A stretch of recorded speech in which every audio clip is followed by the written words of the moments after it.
I suppose, first of all, thanks very much for the chance to come up and speak, and something I'm so passionate about. To be asked to speak in Tyrone as a Dublin player is a big thing for me, but you might understand me having a north side Dublin accent, but let alone, you can tell I was screaming my head off tonight with my voice being a bit groggy. So, Ballymun is where I grew up, and just explain a little bit about Ballymun.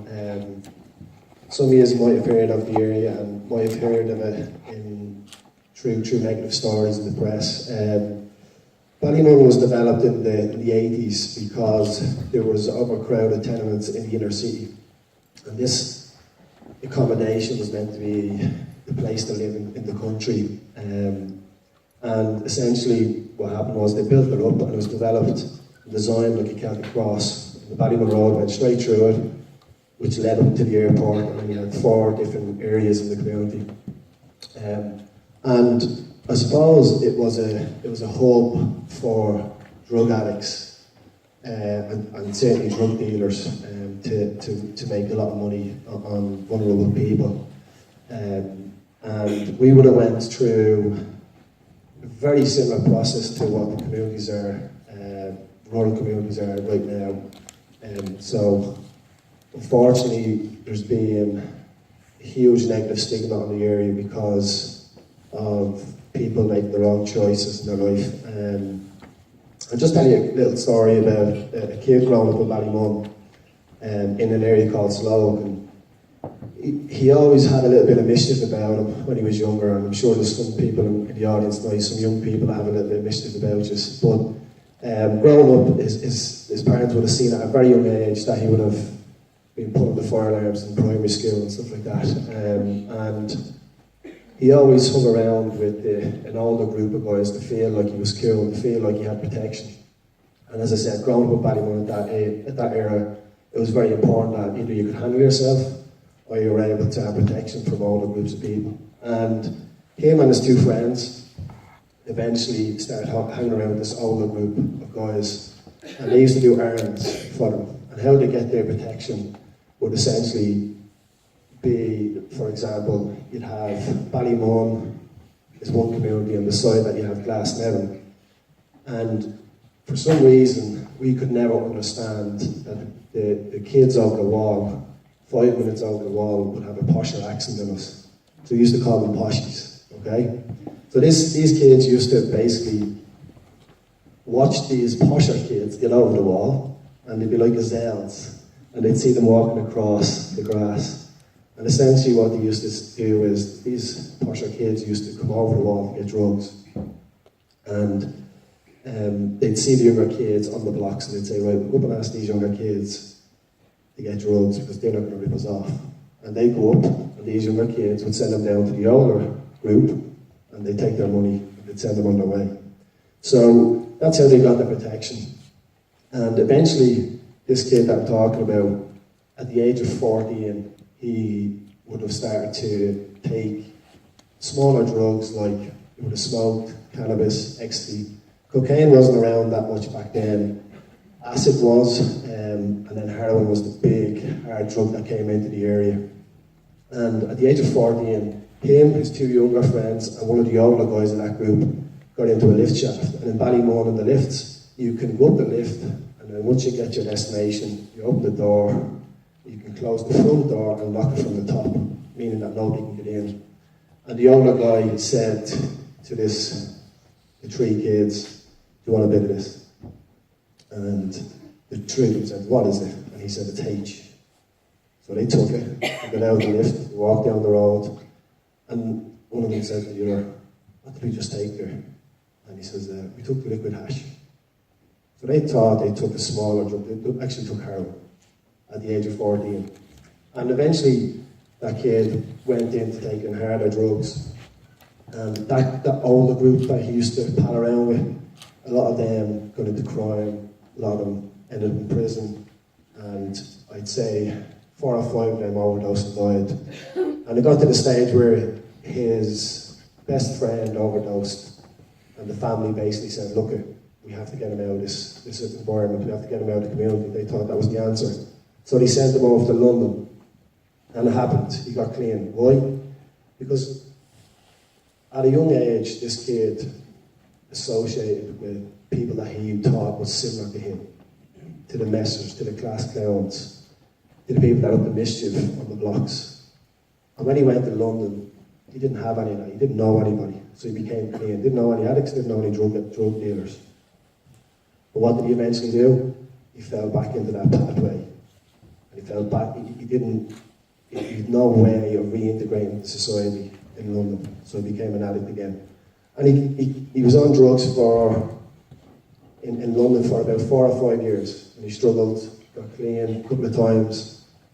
And in 2012, he got off heroin, and he was 5 days away from going into recovery for methadone. And unfortunately, he died of a heart arrhythmia at the age of 31. Now, little did he know that the choices he made in his life, right? Because ultimately, as Chrissy said, it's the choice. You make that choice. That individual will make the choice to take that drug. But also your environment has a big part to play in it. If he hadn't got a person at the age of 14 to hand him the drug, would he have took it? Probably not, but would he have went on drugs? Who knows? So the environment dictated that as well as the choices he made. But ultimately, all of them choices he made in his life had an effect on his younger brother. And his younger brother was 7 years younger than him. And his younger brother, like anybody that has a brother here, they want to hang around with their older brother. They want to see what they're doing. And at a young age, he would have picked the ball up to get closer to his brother down on the blocks. And essentially, he'd be kicking the ball off the wall, and then his brother's friends would engage. So he'd be able to hang around with his older brother. And then he'd run up to his mum, and he'd say, he's down there drinking, he's down there smoking, he's down there doing this. And his mum would give him sweets. So the younger brother was a little rat.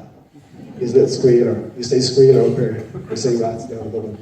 So he got money and sweets for that. But it had a huge effect because the younger brother would have seen over a period of time the pain that he would have went through, the pain that his older brother would have went through from taking drugs. And that pushed his younger brother further to sport, which eventually got to the stage where he played for Dublin, where he set up his own company, where he set up his own charity, where he won a couple of All-Irelands. So I'm sure you know who I'm talking about. But that was my older brother John, and I'm the younger rat.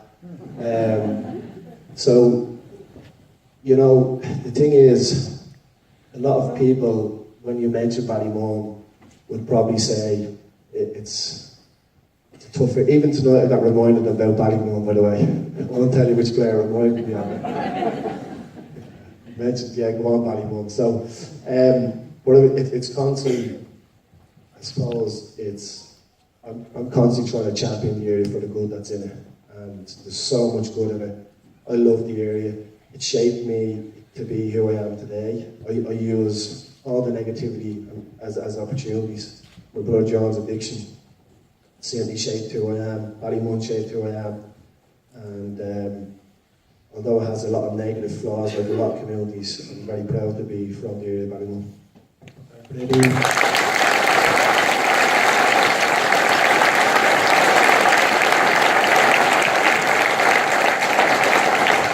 I was going to ask you there, but you answered it about something that Chrissy mentioned earlier about lifestyle choices. Now you've addressed it about the lifestyle choices. Again, in your area, in Ballymun and in neighbouring areas like that there, you've personal experiences. I'm sure you've seen an awful lot of deaths as a result of drugs. Besides your own brother, how widespread is it? You know, you just, it's touched upon in the papers, it's touched upon in the media and television programmes, but I'm led to believe that the number of deaths is phenomenal. Yeah, look, the policies we've had in the Republic of Ireland, I'm not sure of the policies in Northern Ireland, to be honest, but certainly the policy that we've had has been kind of an Americanised policy and it hasn't worked. Stamping and labelling a person that takes drugs is the total opposite to what should be done. We shouldn't be embarrassed about making a mistake. Everybody here makes mistakes in their lives. And we all go through adversity. We can't hide away from that. So it's, you know, for years, the message has been, don't take drugs. Has it worked? Like, as parents, as everybody here tonight, we'll all say, don't take drugs. But you look at the overdose rates in the Republic of Ireland, we've got over one person overdosing a day, right? So it's huge. And with the third highest overdose rates in Europe. For the population we have, that's crazy figures. And the big issue that we have is that we're incriminating people for problems. 80% of drug addicts have mental health childhood issues, okay? So it's a mental health issue for most. That's not saying, there's kind of two types of people in terms of drug addiction. There's people that use it for the buzz, and they're probably the people that say they take it once, and they'll say, I'll never take it again. And then they take it the second time, the third time, the fourth time, and then they wake up one morning saying, oh Jesus, I have the flu, I'm in bits. And then they realise that the Uniflu tablet's not going to get them over the flu, it's withdrawals. And the only way they can get rid of that soreness is to go on to the drug again and again and again. The funny thing is, if anybody broke a leg here, you'd go to the hospital and you'd get diamorphine, which is pure heroin. But you don't come out of the hospital as a drug addict. So why is that? Well, like, the fact is that there's more societal hooks when it comes to the addiction problems in this country than there is actually chemical hooks in the drug. Because it's certainly in Dublin and the area I'm from, an addict is looked upon as the lowest of the lowest. So they have no way back into society. The policies doesn't allow them to go back into society. When they're caught with personal use, they're sent to prison. And then they find it hard to get a job, they find it hard to become homeless. And then, like, heroin is €20 a hit. You probably, a really bad heroin addict would take 3 a day. And it's probably about 20,000 to 30,000 euro a year. So how are they going to get that money? They're homeless and they're jobless. So they have to commit crime. So there's good people starting to raise questions, certainly in the South, about decriminalisation of drugs. And why does that work? Well, first of all, it takes the drugs off the streets. So people feel a little bit safer. It breaks down the stigma. There's such a negative stigma of addicts. I certainly had it when I was growing up, that I was very embarrassed about my brother. And it's still there today. But it's you know, at the end of the day, that's someone's family member that's made the wrong choice. That's really rock bottom. So if anybody here has made the wrong choice and feels, I suppose the best way of putting it is, if anybody in here had mental health issues, we'd all support them. What about if somebody had mental health issues and became an addict because of it? Would we help them then? I'd say probably not. So we need to change our thinking about addicts. We need to give them a way of connection, because you don't understand. I don't know if heroin is big up here or has even touched up here yet. But if it hasn't, that's brilliant, because I'm hoping that I can give you the education tonight to be able to deal with it. Because I guarantee if heroin touches these communities, you'll go the wrong way. You'll stamp the people, you'll push them away, and they'll have nobody. And that's someone's family member.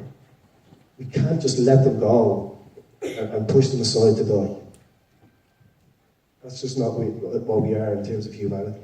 So it's very important. It's great that you're proactive. I've done a talk recently for the Anna Liffey organisation, and I used this as an example of our country should have done this 20 years ago. We should have been proactive. We should have got people to speak about it. We should have raised questions. But instead, we have an epidemic at the minute of drug addicts in the country, and we haven't even had crystal meth and crack cocaine come into the country yet. So if we don't have a policy that can combat heroin, what's going to happen when these hard drugs come in? And certainly, if, let's say, cocaine is one of the big drugs that's socially accepted up here, if you can be proactive now about it, well then when heroin or when other drugs come into this community, you're able to combat that. I think that's very important. Good point.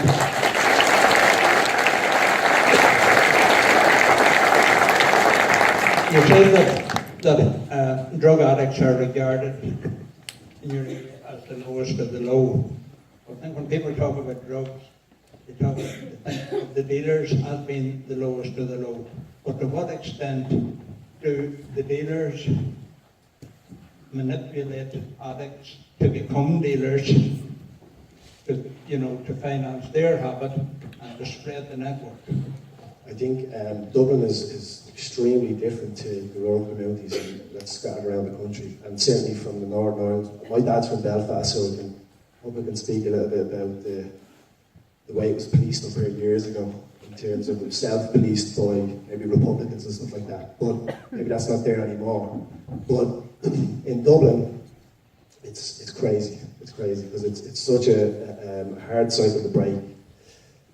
These kids are getting more money than they can imagine to walk across the road with a bag of drugs than they probably ever, it's crazy. Like, they'll get, here's a school bag, put it on your back, give you £5 to walk over there and give it to somebody else.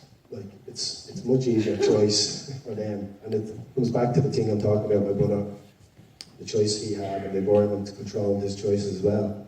And certainly in the inner city with the feud that's going on between, I won't even mention the names, but it's sickening, because all it takes is for that one kid to make the wrong choice, go on that pattern of smoking, maybe cannabis, ecstasy, cocaine, heroin, runs up a bill, the drug dealer says to him, right, you owe me money, I'm going to kill you if you don't kill him. And then he kills that person, and all of a sudden his life is ruined. So from that choice, from the beginning, you just, look, we're very reactive people in life. Right? We're very reactive.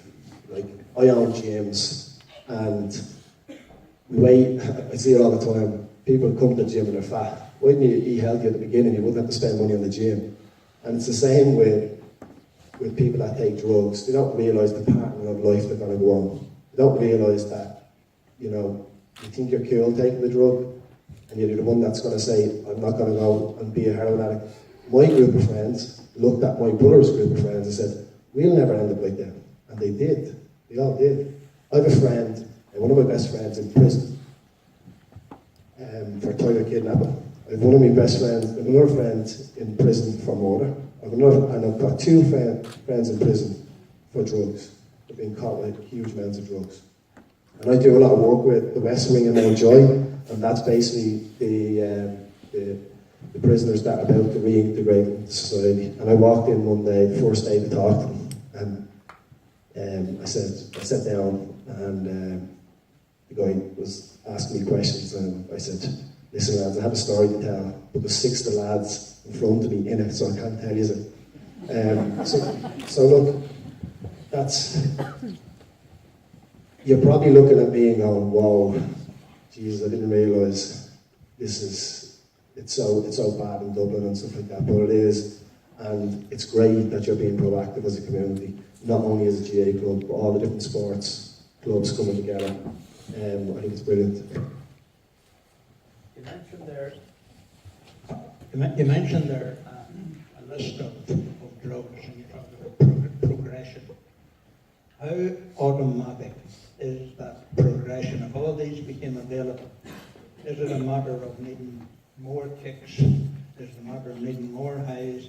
And how dangerous is it to go from one step to the next most dangerous step? Like the studies in the States now that shows that there's a lot of people that have actually a chemical, I suppose, there's people that are gonna, well, they have addiction personality, but it's mentally, it's the thing that, it's the choice that kicks that off. But essentially, you've got to realise how strong the drug is, first of all, because when you have a family member who's a drug addict, the family believe that love is the thing that's going to get the person off drugs. So, let's say my brother John was an addict, and myself and my sisters would have said, right, don't speak to him. My mum probably would have said at some stage when he was probably robbing the house to feed his addiction, pushing out into the streets so he's no money to feed his habit. But ultimately, tough love doesn't work. So you have to really understand what happens, what's the process of drugs, and what does it do to the human being.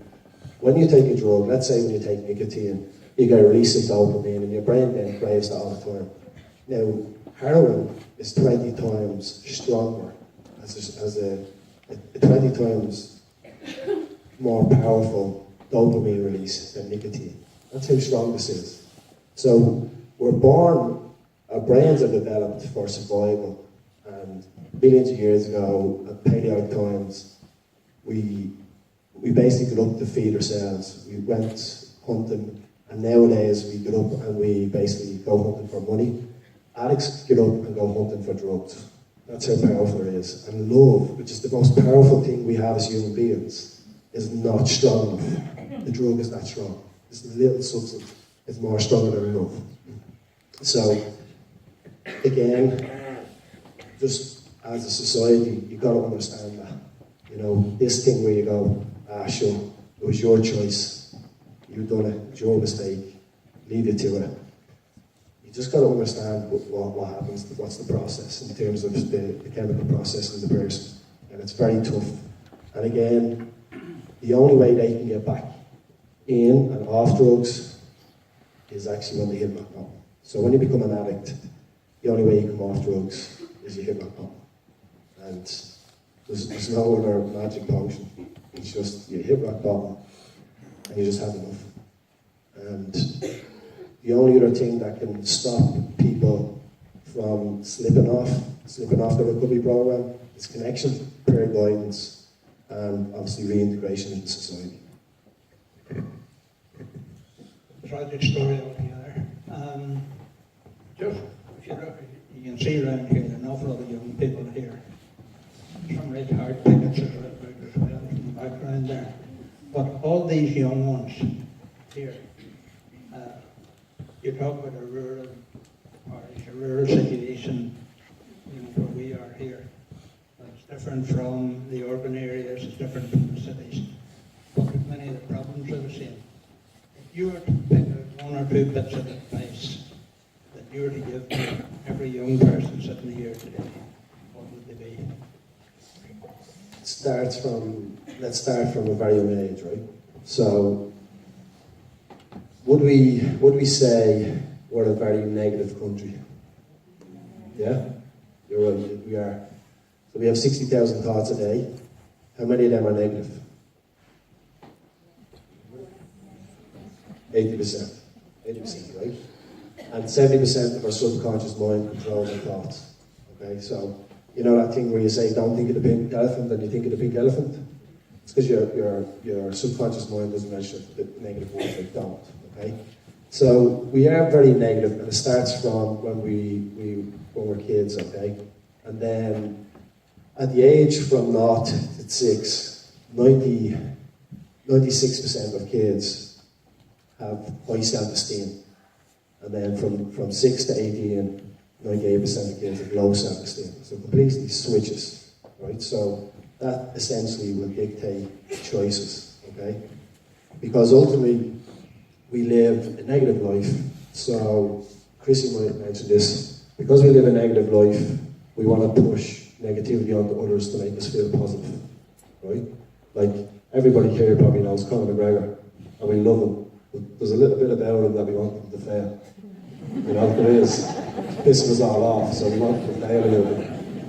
So that's the society we live in. It's the society we live in has probably got a little bit of begrudgery about it, okay? But the biggest bit of advice I can give to anybody is a thing called The Power of Choice, which is the name of my book of choice. I'm not trying to sell it, don't worry. So the power of choice essentially is when somebody has growth mindset, they're open to things. And when someone has a fixed mindset, they're probably more stubborn and they're narrow-minded and they have their ways. But there's a thing called white space. So let's say tonight I kicked the ball over, I missed the shot, and one of the Tyrone players came over and said something lovely to me. That was a stimulus, okay? So that was something to engage me, and they wanted to either get a reaction or response. And if I turned around and reacted, okay, say I hit him in a box, I would have been sent off, and my team would have potentially lost the game from him. But if I responded the right way, it meant that I had a chance to think about what he said. And that's your white space. So every day there's negativity around us, right? And especially people that have been went through the troubles. You've seen so much negativity. You've inherited this negativity for years, from you're a kid all the way through. And a little thought of just being able to understand that you have the choice to turn a negative into a positive. That's all it takes. That's essentially what it is. So I love Richie McCaw. I love his leadership. I love his what he does every morning when he wakes up out and he gets out of bed, he puts his feet in the ground and he sets a new day. Sometimes you might think I'm crazy. I'll wake up in the morning, I've been training the night before, it's dark, it's rainy, and I'll go into the toilet and laugh in the mirror for 5 seconds. Why do I do that? Because I self-assess myself, I'm self-aware, I'm feeling bad, and essentially me laughing has made me feel good. And it's so powerful. If you look to the person next to you right now and smile, do that now.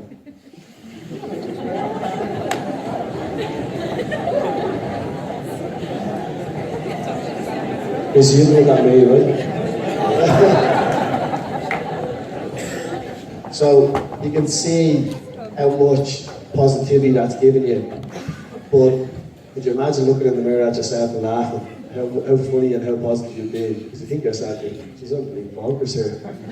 But it sets your day up, right? And it's very important. There's 2 types of people in this world. People that give you energy, people that take it away. You've just given somebody energy by smiling, right? And at the end of the day, we're talking about drugs, we're talking about choices, but there's nothing in the world matters. Only what you're remembered for. Your money, your medals, your fame, doesn't matter. Because when you go to the when you're gone, on your gravestone, there's 2 dates. Date you're born, date you're gone. They don't matter. They might in some cases. But the little dash in between that is what's important. And the little dash is your story. The little dash is what you've done, what energy you've given, and who you've helped in life.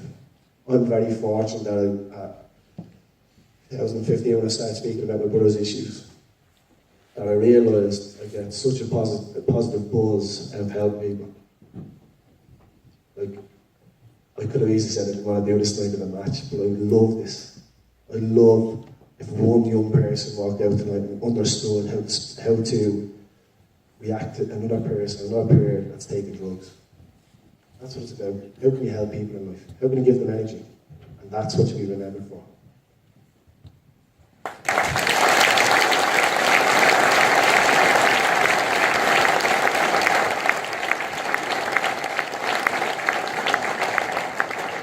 We now know by this man was out on the football field and he looks at the guy's mark and then smiles at him and then proceeds to take a head off him. Can I answer that actually? Right? Here's a good story. Right. So I was doing a talk in DCU. No, not Kieran Donny. But I was doing a talk in DCU and I was talking about power of choice and we were going really deep into that topic.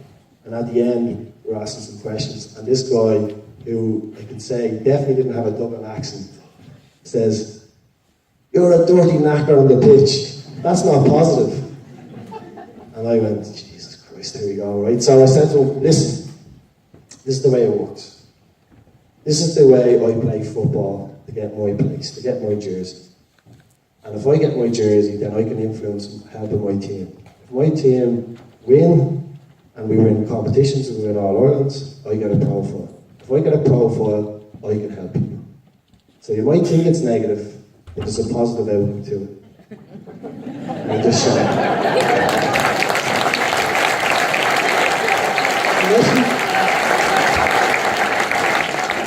I think as a community, we've been very, very honoured to hear Billy's experiences from his own area, personally and in a more community-based aspect as well. And I think it would serve us well if we take the messages and if we learn a lesson, and especially the young people learn a lesson from what they've heard here tonight, both from himself, from Chrissy, from the professional speakers speaking on their topics. And I think I would like, on my own behalf, to thank the clubs for putting this together. I think Sean did a lot of the coordinating of it, and Connor and Morris, whoever else was involved. So I think it's a brilliant thing, and we hope that it means that the scourge of drugs, that people here, young people, learn to see the signs before it's too late, before these things are in our community. So again, I'd just like to say a huge big Gurmeen Mayagof to everybody who spoke here tonight.